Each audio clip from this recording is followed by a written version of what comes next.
Hi, and welcome to First Generation American Project, Drinks and Dialogue. My name is Ania Jablonowski. I'm the founder of the project. So First Generation American Project was launched to connect FGAs and document these experiences of what it's like growing up first generation in the U.S. And today I have Saurin Choksi. He's a local comedian here in Chicago. Super funny guy. We actually met at a comedy club. I've never heard you say that. That's a very nice thing to hear. It's on camera, and I'll say it just that one time. Never again. So we actually met, you had a comedy show. Yes. And in your bit, you kind of were talking about some of your experiences, just in general, your life and being Indian American. And then naturally, like, my first generation radar went off, and I stopped you after the show. Yeah, real weird. And you thought I was trying to get your number. Yeah. But happens all the time. I was just soliciting you. And you had a broken leg. I had a peg leg. Yeah. So I was soliciting you for the Drinks and Dialogue show, and really just wanted to connect with you and hear about your experiences. I know, but so many things have happened since We've then. become great friends. Such great pals. We're buddies. And now... That was a long time ago. How long ago was that? It was a while, so it's taken a long time for me to actually drag you into the studio here today. Yeah. So I'm going to let you take the floor. Oh, hello. Hi. How are you doing? And tell us about how you grew up as a first-generation American. When did your parents come here? Why did they come here? Let's get the background. Oh, you want of background? Choksi. Okay. Wait, I want you to say my name again. Saurin Choksi. Oh, that was very good. Let me try to say your name. Ania Jablonowski. Jab. Low. Now. Ski. Ski. Got it. Got it. Less robotic. Okay. Jab, blow, now ski. What did you ask? My parents came to America from India. Have you heard of it? Nice country. My dad came first, early 70s to make money. Money. The muchacha is what he said. That's what he told me. I think, like a lot of immigrants, he thought maybe he would work here for a while and make money and then go back. But nobody does that. They always stay. They just acclimate. Nice. And then he was here trying to, I think, get established. And then he went back to India, got married, brought my mom over. My sister was born. I was born in 1980. And man, it's been a wild ride ever since. So what was your dad doing back in India before he came here? And what did he do when he came here? Okay, so my dad is a pretty smart dude. Educated as an engineer in India at what he says are some of the top schools. Who knows? My mom is like, well, whatever. But so I think this is typical too. Him and like a couple of buddies came over from there. They lived together at first in like an apartment, kind of just all pooling their resources. I think he told me that what they would do is they would all work, try to save up money. One of them would buy a car, then they would all work, buy the next guy a car. So like they were really, it was like a real team effort. Sure. And I think his first job, or one of his first jobs, he told me, which always makes me like laugh, but also like, I don't know, I'm pretty proud of him. When he came over, his first job was like cutting cardboard boxes, which is not a very, high-paying, great job. But he was just like, whatever, I got to start somewhere. So he was doing that. And I think I told you the story about how he got like his first legit job. Was he had to go get some kind of pictures taken. I don't know if it was passport pictures or what, but the photographer really liked his tie. And my dad was like, oh, I got tons of ties like this. And they're all from India, right? Yeah, it was like a tie from India. And I guess it was like a nice tie. And my dad gave this photographer that tie, saying like, since you like it so much, why don't you have it? Which seems very bizarre to me because I can't picture my dad doing that, but, he was a youth. And then that guy remembered my dad and was able to kind of give him his first contact into getting like a real engineering job, like his first like legit, career type job in America. So I don't know. That's just a crazy story to me, but I don't know. I like it. And it's a pretty interesting thing to hear too. It's like when the immigrants come over here, it's like you pretty much start your network from scratch. Yeah. Like maybe you have a family friend, maybe you know someone that like had a residence that you can camp out at for a little bit, but then like it's really up to you just to kind of get yourself out there, get to know people, and a small gesture like that like led to such a big thing for him. Yeah. I just think it's weird sometimes. I just think like to think of our parents, I just think they're kind of weird. Like it's weird to be like, man, I'm just going to leave everything I know and go somewhere I don't know anything. Exactly. Can you just picture telling your parents, like, I'm just going to move to Japan or like some, country across the ocean and you don't know the language. Yeah, you're not so good at speaking the language even. Yeah. And to them, they would be like, no, you're not. Yeah. But I mean, I don't know. I think we've talked about both like my dad's just a real confident dude. Mm-hmm. He just believes in himself. Crazy. Self-confidence. So confident. Out there. So yeah, that was the start of the Choksi family in the United States. Now, and how did your parents meet? I mean, a typical, I think, like Indian type of way of getting married. I don't know what people think of when they think of the term arranged marriage, but it's like kind of like he met a couple of people, she met a couple of people, like friends introduced them. Then when they met, they probably hung out handful of times, and then they were like, well, let's just get married. Next step is get married. And then I guess they'll figure it out along the way. I don't know. It's a very different. It's a bit of a different kind of concept than we have in America, I feel like, but. Well, and I think like for the first generation Americans too, like to us, like it's kind of like interesting to wrap your head around it, but at the same time, like that your parents did that, and in my case, like my grandparents did that, and like to us it's just normal, where it's like I don't know anyone if it's normal. Out here. Well, it's more of like reality. Totally, yeah.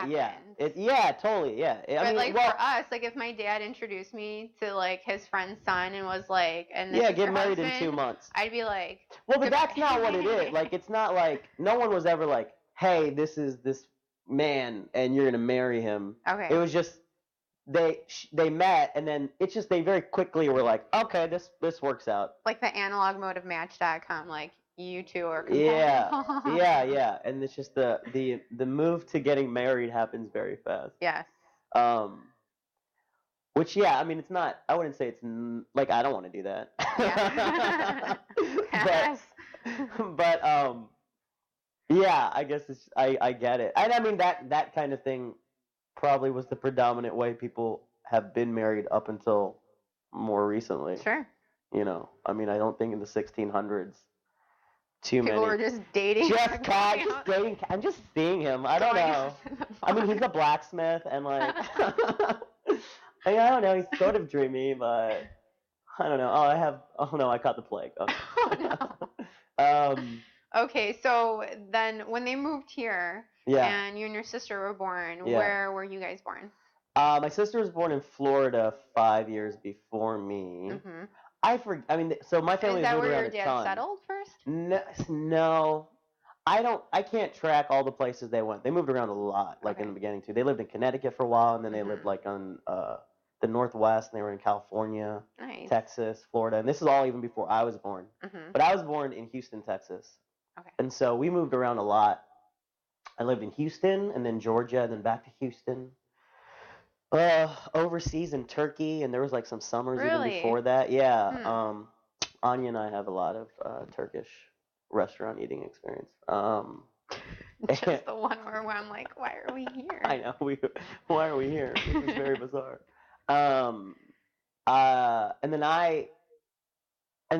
We had like a summer in Croatia. We had summers in India, obviously. So were there like family friends that you guys were visiting there, or was it just like what? Oh no, those were jobs. Flips around out. Oh, okay, so it was all my dad job was related. Just moving around working. Yeah. Got it. Okay. India though, of course, that was for family to see family. Most of my family is in India. All my uncles and aunts. Now tell me about going back. Okay. What was it like? How old were you, like, when you went to India for the first time? I mean, I think I went back to, like, went back the first time when I was a baby, but I don't remember. You don't remember when you were, like, 1? I don't remember those memories. I was drinking way too much as a 1-year-old. Way too much breast. Oh, yeah. See, that's the weirdo that I know. Okay. Yeah. I think 5. I think that was the second time, 5 or 6. I don't know. We've gone back generally every 5, 6 years, and I'm gonna go back in January for a month because I can do it. But Now, the last time was about 5 or 6 years ago, I think. So every time when you go back, though, are you just the perception, like your personal perception and then perception of your family, are you more so seen as an Indian American or Indian or American? Huh. I think probably they know very quickly that I'm not. Yeah, they know I'm American. Mm-hmm. That's why Is it because of your sneakers? It's because of my sneaks. Your bucket feet? It's because of my sneaks, my buckets. They know. That's why all my other cousins are like, we'll handle everything because they're gonna try to rip you off because they know that you're American. Yeah, you go like to the market. Yeah, we go to the market and they're like, 600 rupees, and we're like, yup. And then all our cousins are like, no, dude. It's 20. It's like, yeah. Yeah. And then do you speak the language when you go I back can speak there? Gujarati, which is the local language in Gujarat. I can't speak Hindi super well other than a few catchphrases from Just bad the Mahabharata TV series. If there's any Mahabharata fans out there. We'll what talk was your about that first later. language? I'm sure English was. Okay. Or I don't know, maybe Gujarati was. I don't remember. But I like speaking Gujarati, but apparently my cousins make fun of me tons. Like, I guess. Do you have an accent? Well, I think my grammar is horrible. Okay. And like I probably, like, I sound like the worst hillbilly. Or not even a hillbilly, just to water drink. Yeah, exactly. I'm sure you're just saying just the words constantly wrong. But always using like the wrong tense. Yeah, like I'm trying to think of an English person, like, I don't know.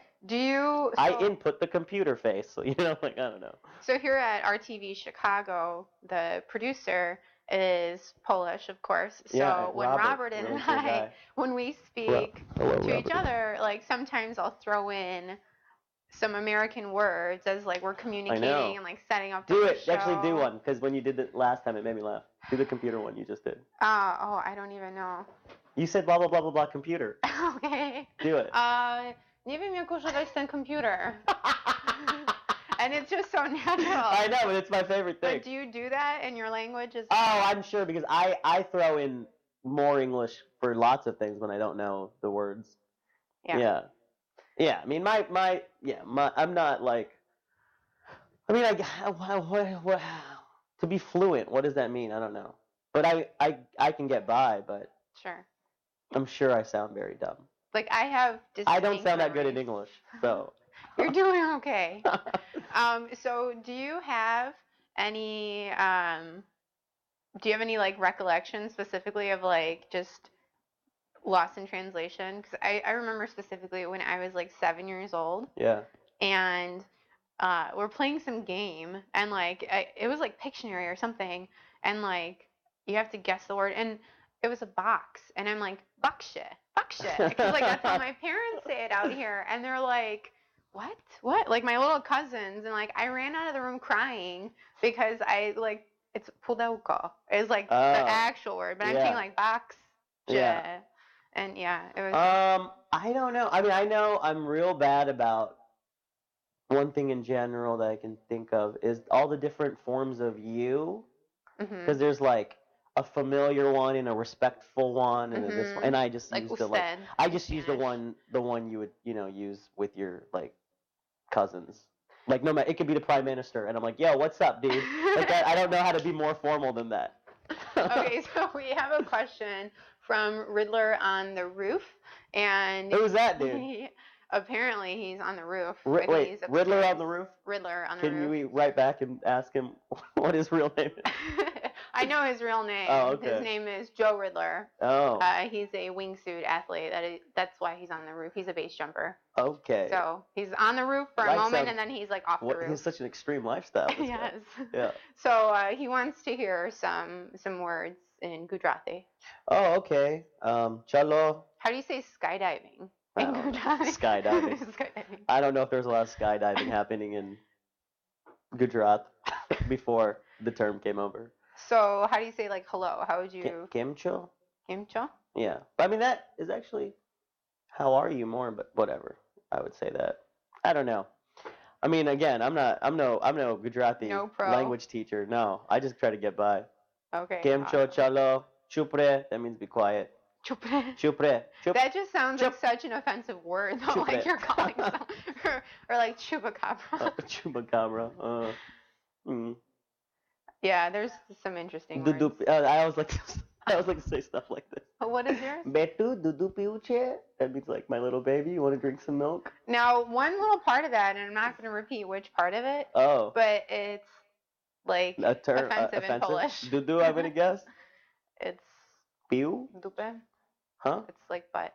Oh. Yeah, but it's like the phonetic or the literal translation would be like to your butt. To your butt. Or like that's to the butt. Butts. I don't know. And then there's some things that you say in like the home language where you translate it and it's just like lost in translation. Yeah. Like what does that mean? And then you like try to translate it and it sounds like that happens makes a lot. Zero sense. Yeah, when my dad's trying to explain to me sometimes I think that happens. Yeah. Because you just can't capture everything exactly. Now, do you guys have any traditions that you maintain still? Like any holidays that you follow or any like Well, right now is like the Diwali time period coming up, right? Is it? I think so. Right? We're November-ish. Okay. So, I don't know. I mean, we have parties and stuff. Mm-hmm. It's fun. We have a Christmas party every year. Okay. That's a fun time. So you guys celebrate Christmas? Yeah, celebrate it. I don't know. We have a party just to get everyone over. That's a big thing that I remember growing up. We used to always just have lots of parties, like every weekend. Mm-hmm. And like there was like 6 Indian families that like my parents' close friends, and we would always just go over to each other's houses like every weekend. Mm-hmm. My parents still go out like on the weekend. They're like 66. They still go out to like 1:30, 2 in the morning. Yeah. Just hanging out playing cards. And I don't know, I asked like other friends, like, friends whose parents are, not immigrants or whatever. Mm-hmm. And they're like, no, my parents never go out. They go to bed at like 9. Yeah. I'm like, my parents are always out on Saturday night. Well, and that's the thing. It's like for us too, we grew up in an environment where it's like we had a million aunts and uncles. Like no one's actually blood related to you, but like you grow up in such close proximity. Like, but this goes, I mean, people do this in India, but I call my parents' friends, let's say the guy's name is Yogesh. Mm-hmm. I call him Yogesh uncle. Mm-hmm. I don't know, what do y'all call? Like, well, we would say like vuyak and chocha, which is like uncle and aunt. Even though they're not your uncle exactly, or aunt. Exactly. Or like I was like so excited, like posting on Facebook, like my cousin had a baby, but like Maggie and I are not related. Oh, okay. I wouldn't do that. Our moms grew up in the same town, and so like I call her parents essentially are like my aunt and uncle, and like she and her siblings are my cousins. Yeah. But we're not actually related. So technically I'm not an auntie with her. You've been lying so much. That's why your clout score is you lie. Astronomical. It's so high. Ania has a 20-point lead on me on our clout score that she likes to brag about. It's okay. I know that's some the people power have of her social media influence.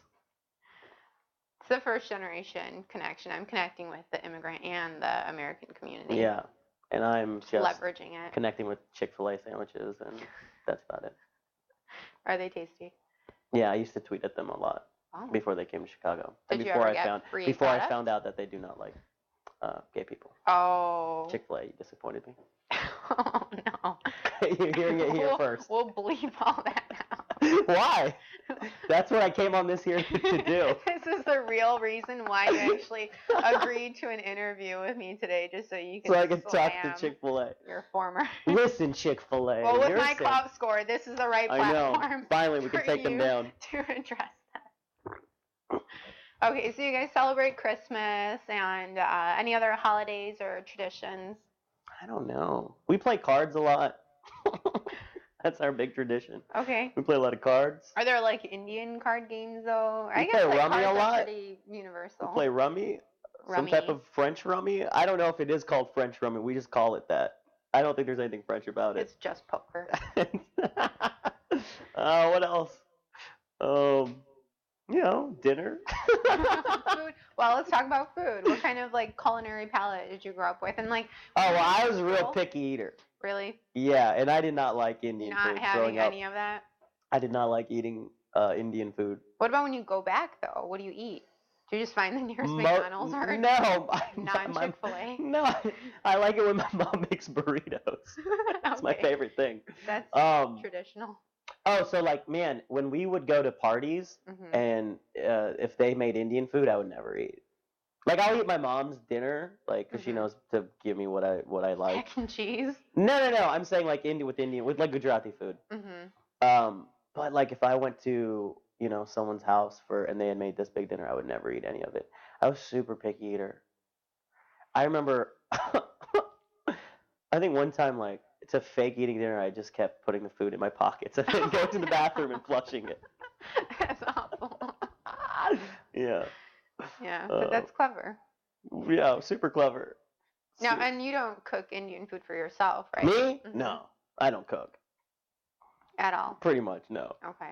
But when I go home now, we'll usually have Indian food. Let's say if I was home for a week, like, 3 of the nights or 4 of the nights or something. Yeah, but the first thing I get is those burritos, dude. I like my mom's burritos. Mom! Not the meatloaf, the burrito. Huh? Mom, the meatloaf. What's Mom the Meatloaf? That's from Wedding Crashers. Well, no, I didn't catch the reference. You only make comedy. You don't watch comedic films. I haven't seen Wedding Crashers you in a while. You discriminate against your own genre. I'm getting out of here. Okay. Interview. Oh, wait, I wanted to do this. I wanted a photo of your camera. Is it like, yeah? Hey, there we go. Camera 1? Camera 2. Oh, hello. My name's Ania. Okay. Well, while you're up, you should at least do like a shout out to Bucket Feet and Oh wait, let's also comment on how my hair is sticking up in the back. Yeah. And I can't get that together. I offered to curl it. Yeah, Anya curled her hair before we got out here, and then I said, if your hair doesn't want to be curly, why do you force it? So Bucket Feet was actually started by a first-generation American. Oh, yeah? Named Raja, and then also Aaron, his partner. So it's a nice FGA product placement as well. See? Yeah, boom. It's all connected. That's why the clout. Can you do that move again? Can you do that dance move that you just like did? This. It's not quite even, though, because my finger's broken. Oh, I didn't know about that. Yeah. Okay, well, let's talk about something serious here. Let's talk about something serious. So what about, like, in the future, when you have a family... Singularity? Are you... Oh, no, we're not talking about singularity. This is going to go very sad really quickly. But you could talk like a robot if you choose. I think so. But, like, would you pass down any of your tradition or your language or anything? Assuming that you'll, like, find a nice American girl or something. Or maybe, like, a Russian bride on the don't right. die alone. But that was one thing I really liked. I mentioned the Mahabharata earlier. Do you know what that is at all? No. It's like the Indian epic. Is it, like, the main drama show out there? Or? Well, it's like this historical epic. It's like, I don't know, the Indian version of like the Bible plus the Odyssey combined or something. Okay. And I always loved those growing up. So I would always watch those. That's the only Hindi I know. I know how to say like attack. Akraman! because they're always attacking each other. Oh, so useful in everyday conversation. Yes. Or, yeah. So, yeah, I love those. And then I read them too. Well, the abridged versions because they're very long. But I don't know. I think I would try to pass that on to my children. You're actually gonna like. The stories. Well, I remember even when I was a kid, and if the power went out, my dad would tell me those stories. I forgot about that. Look what you did there, Anya. You made me remember something. Memories. Generating, documenting. Yeah. What are some of the stories? If we could dig that deep in your brain right now. Man, boy, we're digging deep. Or you could phone It's the stories of. It's the story of. This is the second time this has come up. It is the story of these two families who basically represent like good and evil, and Krishna, who is one of the gods, is in there too. Really cool guy, really fun god. He's the funnest of gods. And they have a big battle. It's like this.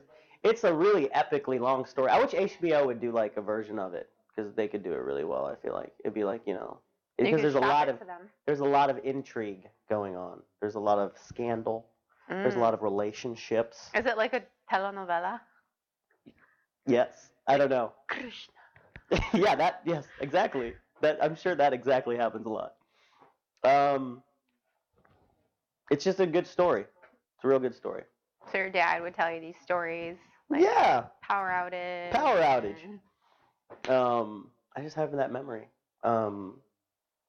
Okay.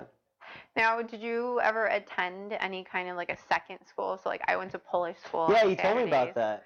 Yeah, it was like babysitting, and like now I'm actually initiating a Polish history night for my friends. Oh. So we could actually like learn some Polish history. Yeah. Polish school is great to keep the language. It was really effective, just to like connect with other Polish kids and like learn the grammar and everything. I had to learn a lot of Polish poems, which I remember 0 of them now. Whoa. But essentially, like, we were just so like, oh my God, why are we in school for 6 days? Yeah. Like, my friends are having sleepovers and like watching Saturday morning cartoons. Yeah, we didn't do that. I didn't do that. I don't know of any Indian kids who did that. I hung out with a lot of Indian kids when I was growing up, but we did not do that.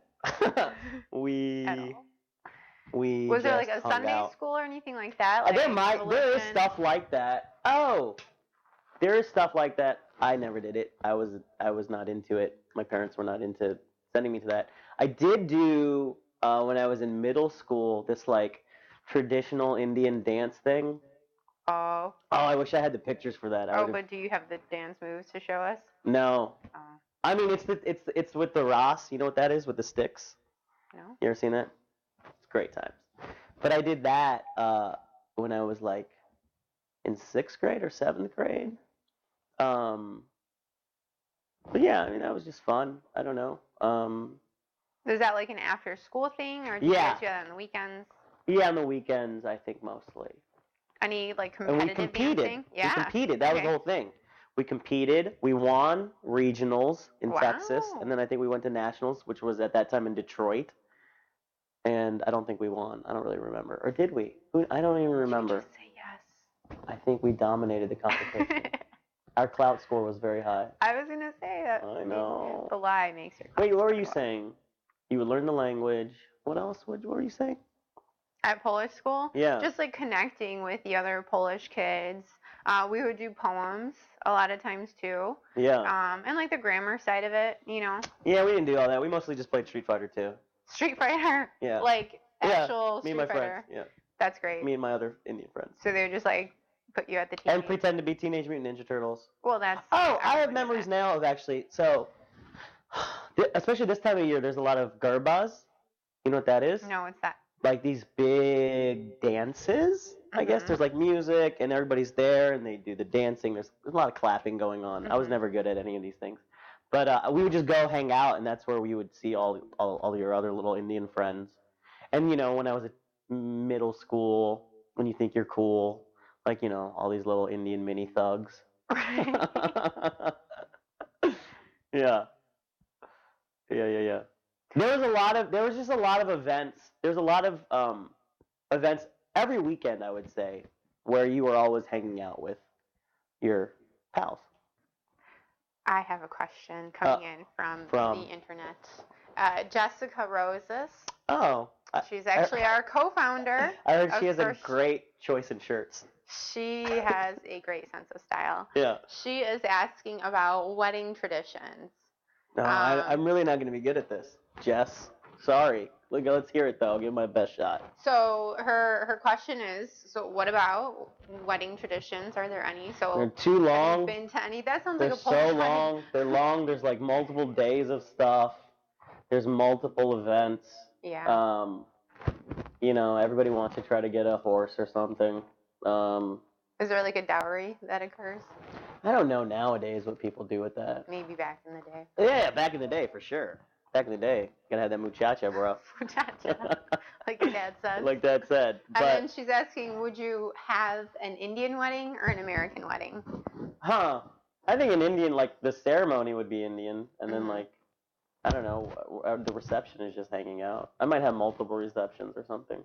So you're doing exactly based on traditional, like it's never ending, days of it. Well, I would want all that stuff cut down to the bare bones. But really, I would do whatever my wife, her parents, and my parents want to do. Yeah. Just do whatever you want to do. You will have no say. No, I'm just gonna hang out with my bucket feet. That's right. Yeah.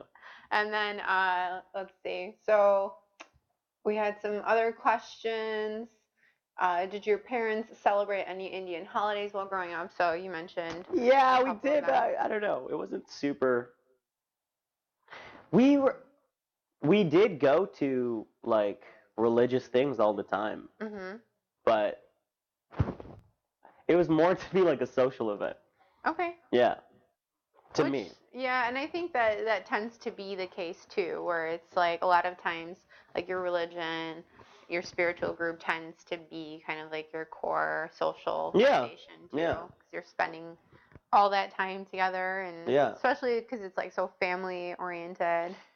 Yeah, I mean the friends my parents have are there. I mean they've been friends for 35 years now. Like, they grew up with them. Your uncles. My uncles, my aunties. So now with your comedy, how did you?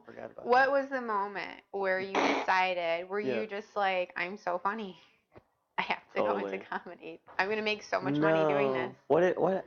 It's been a real long process. I'm doing it full time now. So I mean, I am. It's not like I'm balling out of control with my comedy money. And you have an IT background, right? Yeah, I got a degree in information sciences. Zoink. It's like me now with my day job. Yeah, you're a real nerd with your day job. I started doing comedy, like actually performing on stage in 2003. I started taking classes at Second City in Detroit. I'd already wanted to do it in college. I'd started buying books on like how to write jokes, but like whatever. Those were all dumb. And then, so that was like 2003. And then eventually I did stand up for the first time, and then I moved to Chicago in 2009. And then I just started focusing more and more on stand up. And over time, I stopped doing like the sketch and improv stuff. And I mostly just do stand up now. I'm been working on some like web video stuff. But it was a big change actually, or a big like thing that helped me kind of make that leap of faith. I was getting really frustrated, I think, last year, 2012, like early 2012, because I just didn't have the time that I wanted to put into comedy because I was working a day job, like 40-something hours a week. And I just could feel like, oh man, I'm not able to put as much time into this as I want to. And it was kind of this conversation I had with my dad, where my dad was like, well, you saved up money, why don't you just like give it a shot for 2 years? And so your family actually encouraged you? That conversation with my dad was huge because not to say I wouldn't have done that if they were like, you're crazy, like, you can't do that or whatever. Not like they would be like that. Our relationship isn't like that. But my dad kind of encouraging me, or just understanding what like this is really my dream, this is my passion, this is what I want to do. And he's taken a chance. Yeah, exactly. And that's what he always says. He's like, I came to this country with nothing, and I've done all right. He's done well. He's put 2 kids through college. He has a home. He has a nice life, and so there's no. my dad's just a real confident, optimistic guy. There's no reason to be afraid to give it a shot. He says, I don't know anything about the world that you're talking about. That's Mhm. not anything anyone in our family's ever done, entertainment or comedy or anything like that. But go for it. So, he was like, just make a plan. So Mhm. then I started just really focusing on saving money all that year, and I'd already saved up money too, because I'd been working for like 10 years. And then, in November of that year, I left That's my just day funny. job. I left. They asked me to leave. Who knows? What Oh. an interesting combination. But I was gone anyway. I was ready to go anyway. Mentally Here's what checked out. happened. Our we got a new manager, and she was just like letting people go left and right. And then she was like, "So, like, how do you feel about reviews?" We were like a reviews website, and I was like, "What?" She was like, "We're looking for people who are like really passionate about reviews, who like sleep, eat, drink reviews. Like, where's your passion level at, Choksi? Where are you at?" I was like, I'm probably just going to be the way I've been. And then 2 weeks later, they let me go. Aw, well, that's good. But it was great. It was Yeah. perfect. I mean, I was going to anyway. It So, was meant to be. yeah, exactly. But yeah, that conversation with my dad was huge. My mom is supportive too. She's just a little bit more,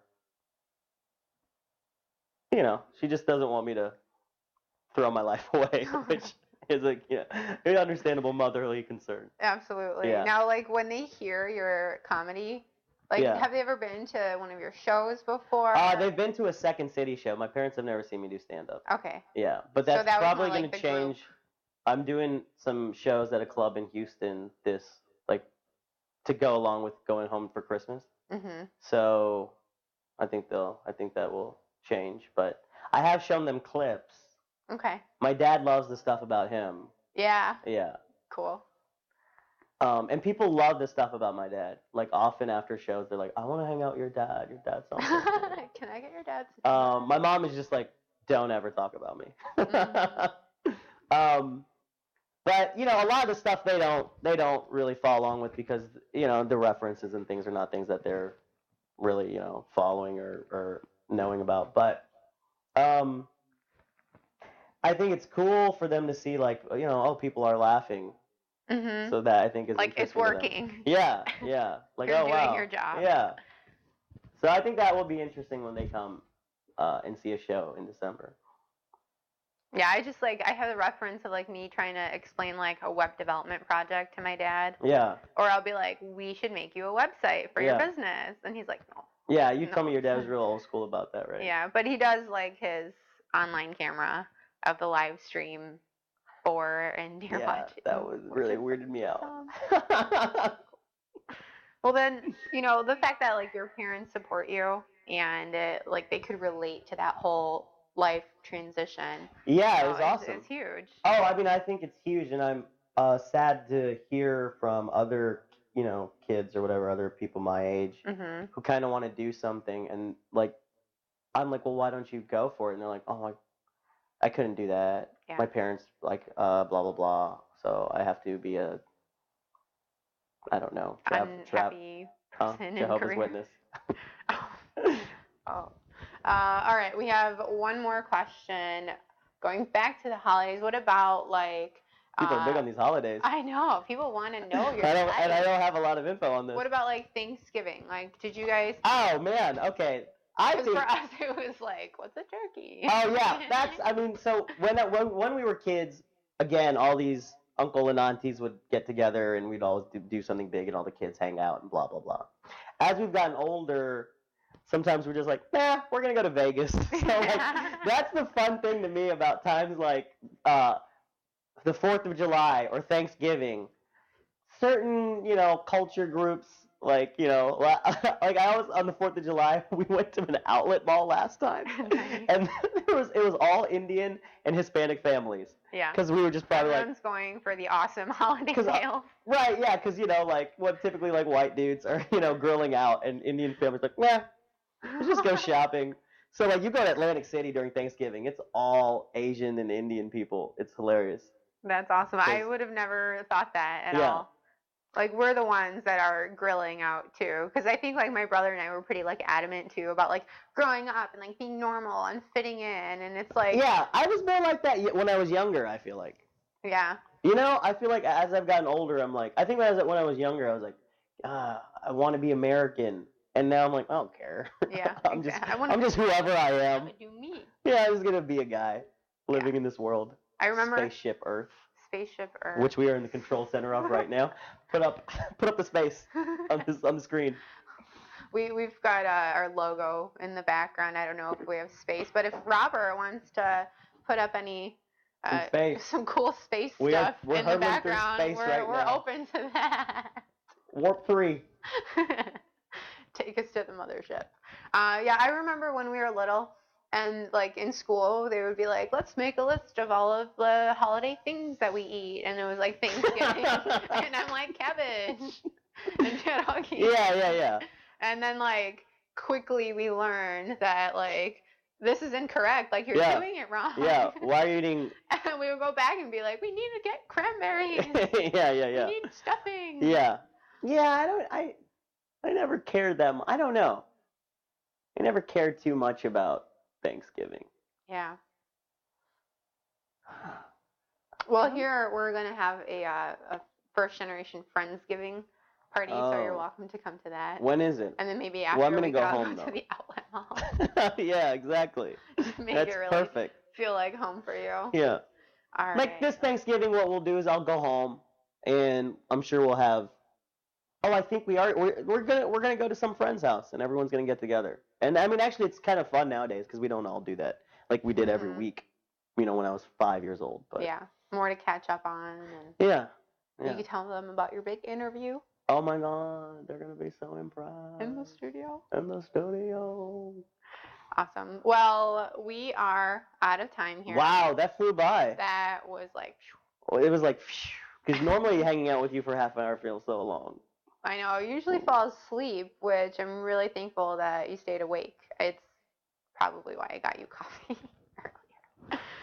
But thank you so much for joining us today. And thanks to everyone out there. Just to let everyone know how they can tune in to your next show, what's the website that we go to? SaurinChoksi.com. Awesome. And we could actually throw it up on the screen here. There it is. That's what space looks like, everybody. It is. It's not exactly the space that we were looking for, but it's the interwebs. It's the cyberspace. It's the space of cyber. Yeah. So, SaurinChoksi.com. Yeah. I said that correctly. You did. You nailed it. And then your Facebook page, too. You've got Twitter. You've got a YouTube. Tweets. Yeah, the Twitter is always great if you want to follow that. So I can up my clout. So I can get on the Ania level of clout. Yeah, everyone needs to connect with you and engage with your social media activity. Yeah. So you can boost your confidence. I need to boost my confidence. And then also with First Generation American Project, we encourage everyone to go to facebook.com/firstgenerationamerican. Do it. Or just Google First Generation American and you will find us on page 1 all over the place between our WordPress site, our blog, where we actually post interviews like these that are also published in Chicago Rozmawia, which is like the red eye of the Polish community here in Chicago. They're actually written in English, so anyone can read them, and then there's always Google Translate for anyone that wants to translate into a different language. In November, we will be having a drinks and dialogue session over at a restaurant in Lincoln Park. More information is available on our Facebook page and on the website as well. So thanks again so much for joining us, Saurin. It was awesome hearing your story and, connecting with you on the FGA level. It was so nice to connect with you on the FGA level. Great to hear about your dad, and I hope to meet him when he visits Chicago sometime. Yeah, meet him. He's a fun dude. And Mom, you're fun too. Mom's great. Sis, you're great as well. Everyone's awesome in your family. Yeah, they're all good. I got lucky. Family. Go Choks. Go Team Choks. Team Choks. Team Hashtag. Choks. Huh? Hashtag. Team Choks. Team Choks. Alrighty. Well, my name is Ania Jablonowski. Thanks so much for joining us, and see you next time.